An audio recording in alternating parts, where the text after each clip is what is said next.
Don't make a sound. Please don't fail me now. I got to stand my ground, my ground. I know I'm down for trying.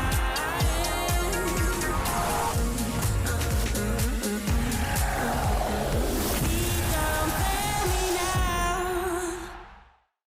Welcome to Inside the WSL Player of the Month special. Now, I think that might give it away a bit as to who this month's winner is. She's a Spurs defender. She's helped the club to an unbeaten month of February. They haven't conceded a single goal. She's even scored a couple herself. It is, of course, Ash Neville. Stop the beat and go!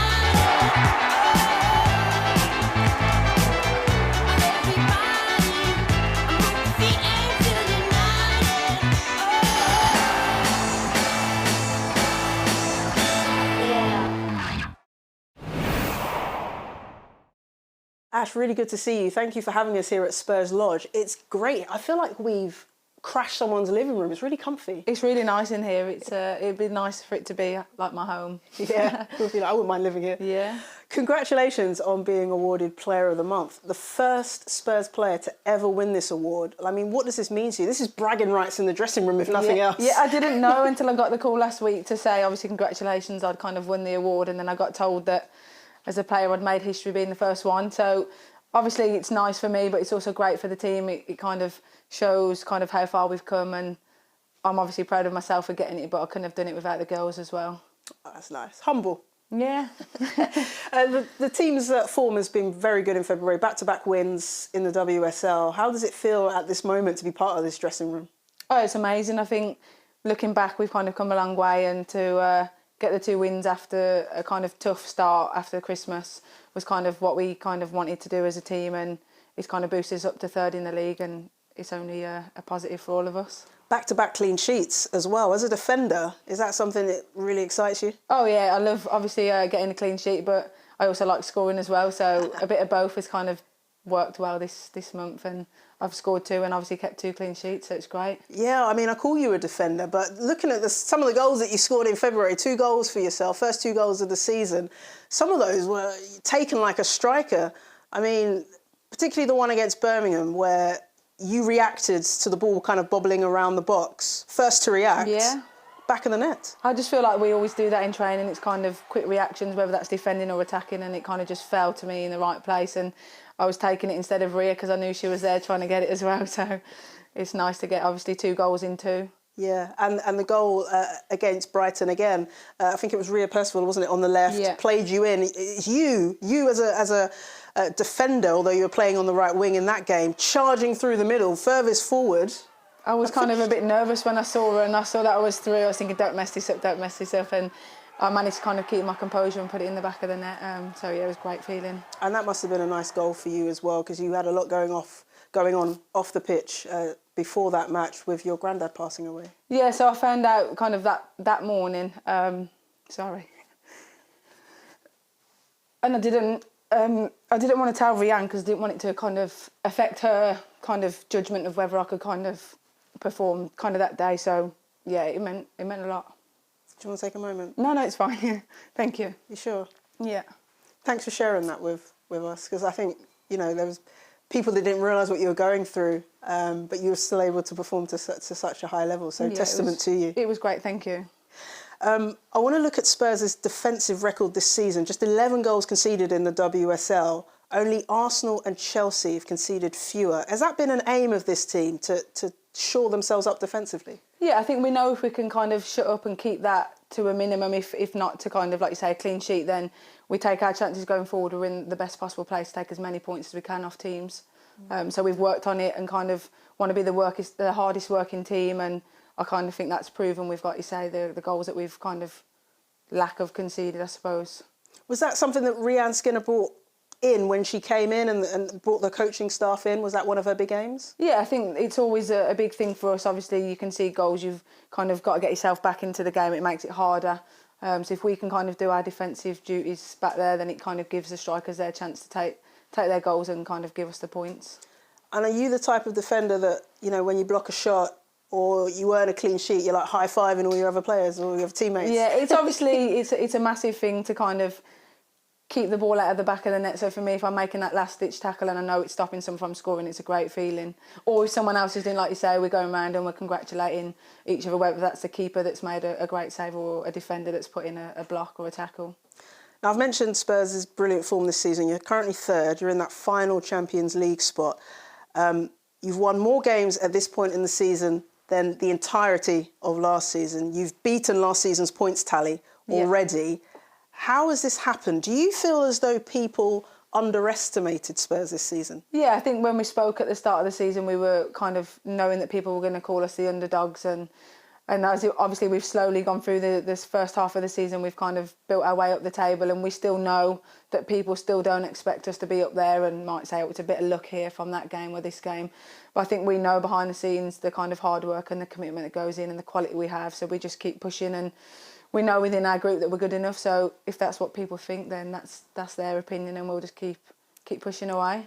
What is that hard work that goes into it? What is it that people don't see that you're doing to enable these results? I think just being hard to break down and kind of the game plans that go in and the effort that goes in behind the scenes to make sure that everyone knows what the game plan is for the team that we're playing in the upcoming week, because each team is different, and as long as we stick to that game plan and trust Rianne and the staff are doing that to obviously get us in the best possible place to get the points, and I think that's what the girls have done. They've believed in that, and it's shown on the pitch. So you're in the third Champions League spot. It's tight, isn't it? It's probably going to go down to the last few games of the season. Yeah.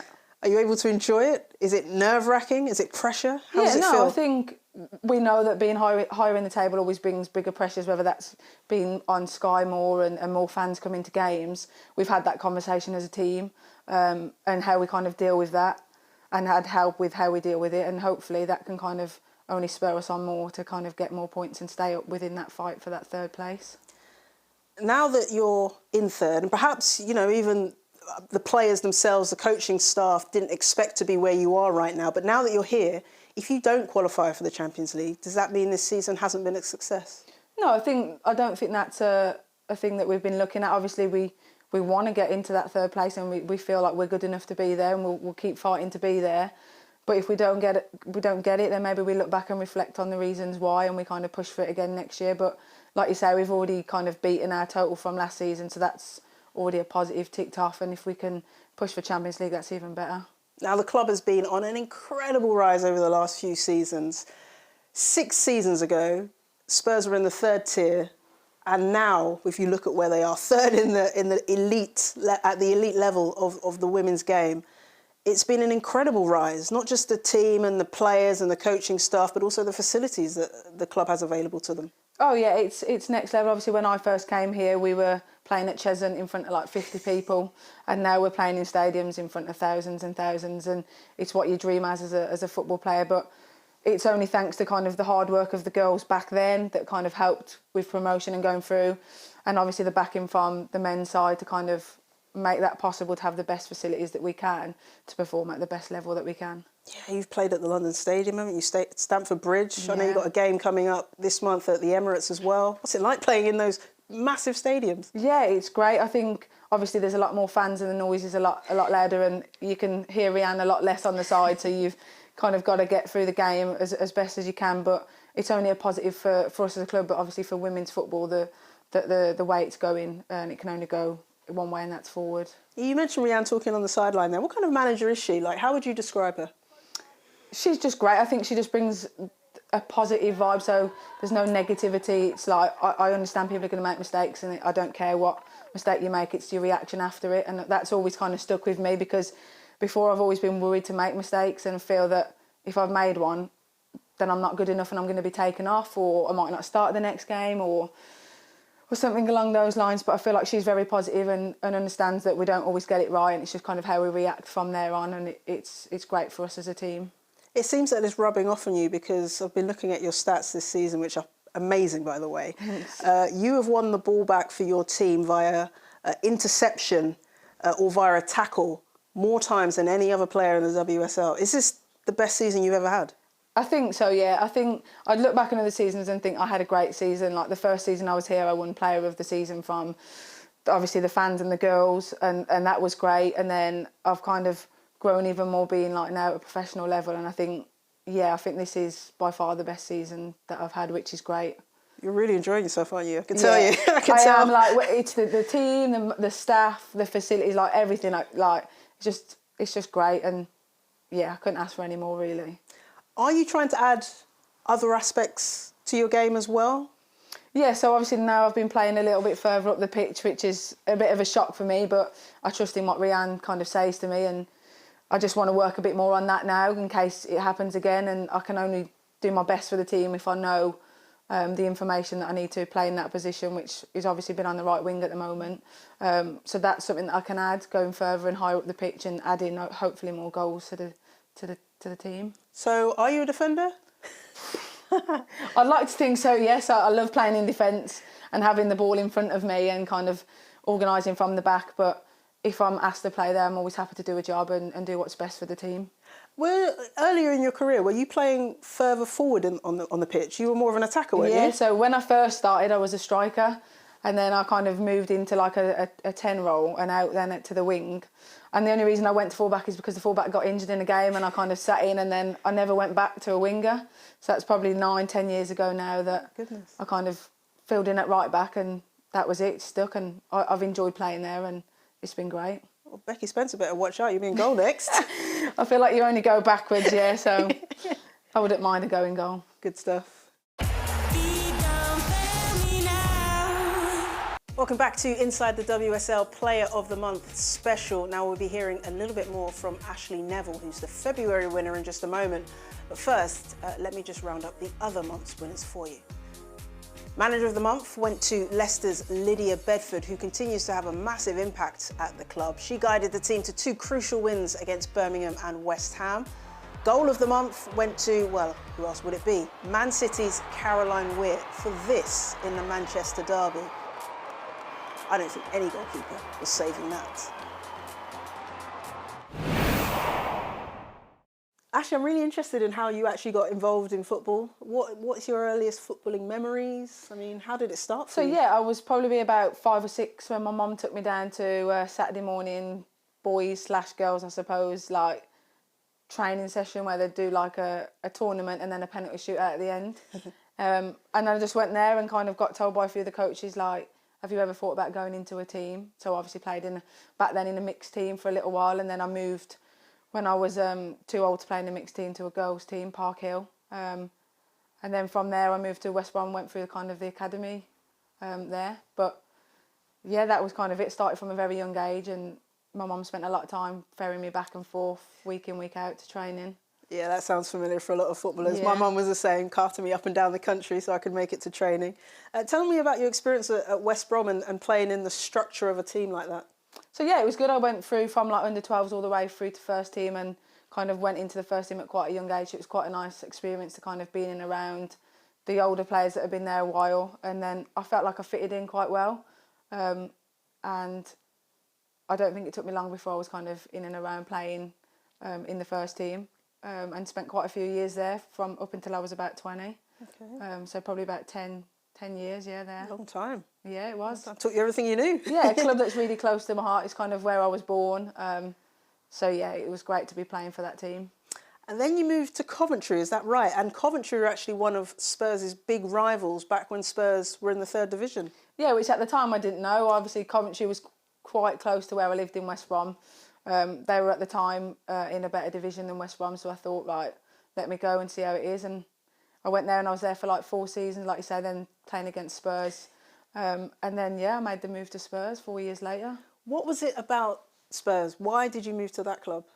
I had a phone call off Karen and kind of said that they were interested in me, and that if I came down and looked at the facilities and had a little chat, then we could kind of go from there. And I remember driving down and coming and meeting Karen here at Hotspur Way, and the facilities were just incredible. And I just thought to myself at the age of kind of, I think I was 24 then, if I don't give it a chance now in the 2nd tier, which was WSL2 then, I don't know if I'm ever going to get another chance. And it was a hard decision in the sense of a lot of travelling for me from Birmingham back and forth for training. Birmingham to London? Yeah, after I'd worked all day in school, through rush hour traffic, it was hard and it was long and tiring, but I wouldn't be here today if I hadn't have done that, I don't think. So it kind of paid off for me, and it was a great move. Did you ever think, this is too much? I honestly didn't. I think I said to my mum, because obviously I was living at home at that time, that I'd give it like a season and see how I felt after that. And after that season, I didn't even think about it. It was just and then the second year we got promoted, so it was kind of, now what do I do? Because we're going to be a full-time team, and I can't be travelling from Birmingham 5 times a week. So then obviously I moved a little bit closer. Good. So you got a bit more time to yourself and spend with your family now? Yeah, so I'm not too close to this, but I'm not too Yeah. far away from home as well, so Yeah. it kind of works well. Obviously being quite home kind of based with family, it's quite nice to be able to do both. And how did you find that transition from becoming a part-time player to a full-time professional player? Yeah, to start off with, it was really hard. My body hit my body really hard. Like Injuries and things? just the first 3 weeks, my body was in bits. Really? Going from, like you say, I was only trained 2 nights because of the distance for like 2 hours, to then training. It was still 2 hours, but then 5 times a week as well as gym.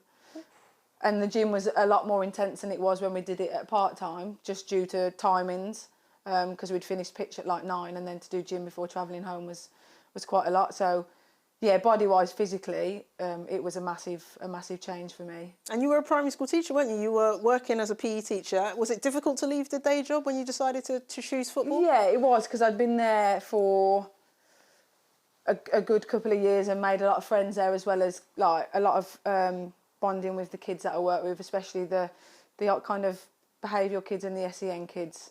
So yeah, it was hard in a sense of to leave that, but it was never in the back of my mind that I was ever going to have to choose. It was always going to be football. What is it that drives you as a footballer?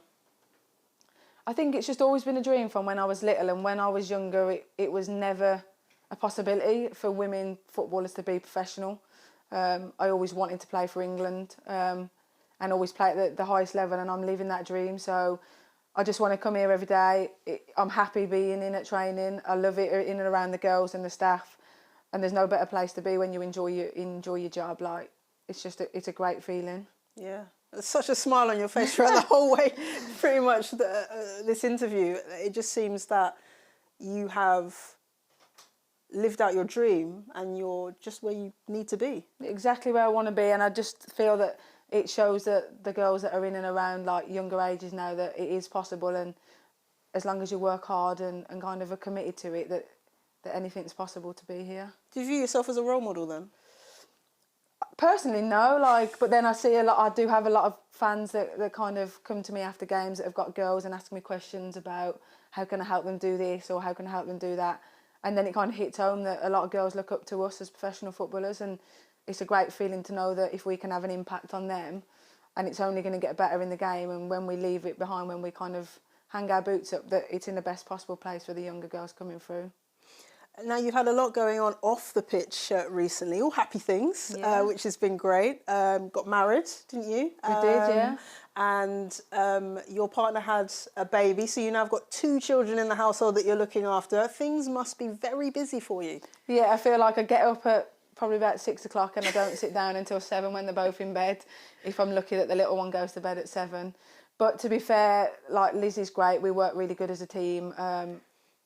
So I couldn't ask for much more there, and I enjoy it, to be fair.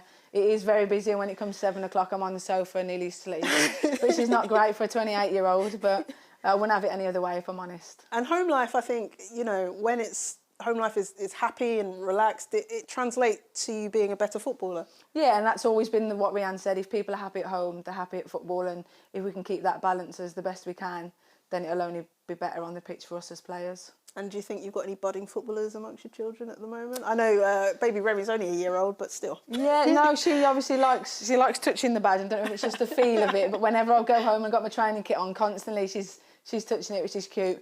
Blake likes football, but it's not a massive priority to him at the minute. But he's only 5 at the minute, nearly 6, so he's just kind of getting to grips with what he likes. I would never push either of them to play, but if either of them want to, then I'm obviously there to support them. And your partner must be very supportive and must be, proud that you're winning Player of the Match awards and also Player of the Month. Yeah, she can't wait for it to come out, and so everyone knows, 'cause obviously at the moment it's kind of on a bit of a down low, and it'll take pride place on the windowsill with my other 2 trophies. So yeah, she's really happy for me. And your family, how do they react to your success? My mum's always texting me, telling me how good I am and that she's so proud of me, and it's always been that way since day one, really, whereas my dad's been a bit more of the critical one. And my mum, I think my mum just loves me being kind of the professional footballer that I am and kind of gets to as many games as she can. So as a family, I've got my sisters that support me as well. I get them all sending me selfies in their shirts with my name on the back, which is quite cool. So yeah, it's really nice. Now, I think that, there aren't many footballers in the WSL that are also mothers. I think you're one of only perhaps two. Yeah. Why is that? Why are there so few? I think it's quite difficult. Obviously, I wasn't the one who gave birth to Remy, so it's a little bit easier for me in that sense. I don't physically have to deal with coming back, which is hard for anyone. I think the changes that a body goes through when giving birth is massive. So that could be one of the reasons in that sense, that at such a high level to have so much time off and kind of come back would be hard. But I just think maybe it's the kind of support from whether it's the club or the FA or the maternity kind of situation that hasn't been within contracts and at its best. And obviously now there's been a change, and hopefully we're going to see more girls or women kind of having children, and that's the way it should be. It shouldn't be that it's an after career thing and it's not possible before now. Yeah, it feels like it's much more normalised in, say, America, in the NWSL, where many of the players have children and bring their children to games and things like that. What did you make of the changes to maternity leave for player contracts? I think it's great. I'm hoping that now that that's happened, that more people will think about having children. Like you say, in America, it's massive. You see kind of, I see loads of pictures like Alex Morgan and her. She was here, wasn't she? Yeah, like with her, with Charlie, and at games, and there's a group of them that have got kids, and I would love nothing more than that to happen here with kind of Remy and a few of the other girls having them. But it's just a great atmosphere. Like Remy comes in and the girls love her. So if we could have more players that do that, then it'd be great. That would be great. Have you thought about life after football? Not to retire you, and I know you're not that old either. Yet, am I? No, you're 29 in a few months, so that's not old at all. But are you at a stage of your career where you have to think about life after football? Yeah, I think definitely. Obviously, it doesn't last forever being a footballer, unfortunately, and there is going to be some point where I think my body's going to give up on me with what we put it through each week. I think if I was to say now, I'd probably want to go back into schools, whether that was doing sports side and PE side, or whether that was kind of working with the less disadvantaged children and that. But it's something that I do miss, so I think if it was possible after, then that would definitely be something that I would want to go back to. So coaching younger children? Yeah, whether it's football or kind of any sort of sports, I think I just have a real good connection with kids, and it makes me happy, so that's where I want to be. So let's talk about the matches coming up in March, because it's a pretty packed schedule and you're playing some top teams. You've got City, you've got Chelsea, you've got Arsenal. You play Reading first. Let's start with Reading. Those are the kind of matches that you need to be winning if you're thinking about Champions League qualification, isn't it? Yeah, definitely. Obviously, it's teams in and around or just below us that kind of anything can happen, but those games are a must-win for us. It's going to be a hard game for us. We've kind of been working on it over the last couple of weeks, and it was a tight win last time at home with a 1-0. So it's going to be a really good game. They're a good team, but yeah, we kind of need to take the points to kind of stay within the title race. And then 3 games against 3 of the biggest teams in the league. Do you look at that fixture schedule and think, oh, I'm up for this? Or is it like, oh, no? No, I think we look at it, like, we've obviously had good results against those clubs before, obviously beating Man City and drawing with Arsenal. We obviously yet haven't played Chelsea, so that'll be an interesting one. Obviously, it's a different setup in game-wise compared to Reading, but the girls will kind of work hard in training, and we'll kind of look at the tactics and what's set by Rianne and the team, and we will do our best, obviously, as we do in every game, to get the best possible results out of those. Looking at those 3 fixtures in particular, though, that could make or break your season in terms of trying to qualify for the Champions League, couldn't it? Yeah, it's going to be a tough month, and we can only take one game at a time, so we'll sort Reading first and then we'll move on to the next one. And obviously, we've kind of kept our run at home, unbeaten at home still, so Man City are up next, so they've got to come to us with that. And obviously we beat them at their place, so they're going to be up for a game, so it's going to be a good game. But we just go 1 week at a time, and we'll do what we can to get the points on the board. Ashley, it's been such a pleasure to watch you play so far this season. Best of luck for everything else, and good luck for March. Thank you very much. Thanks. Really enjoyed that chat with Ash Neville, who becomes the first Tottenham Hotspur women's player to ever win WSL Player of the Month. She's written herself into the history books there, hasn't she? Now, that's all we've got time for on Inside the WSL this week, but don't forget, you can catch up on all of our content across our social media. We are at Sky Sports WSL on Twitter. You can also check out skysports.com as well for the latest news and features. And don't forget about the Sky Sports Football YouTube channel as well. There won't be a programme next week, so we'll see you back on Inside the WSL in 2 weeks' time. Thanks for watching. See you then. Sky Sports. Feel it all.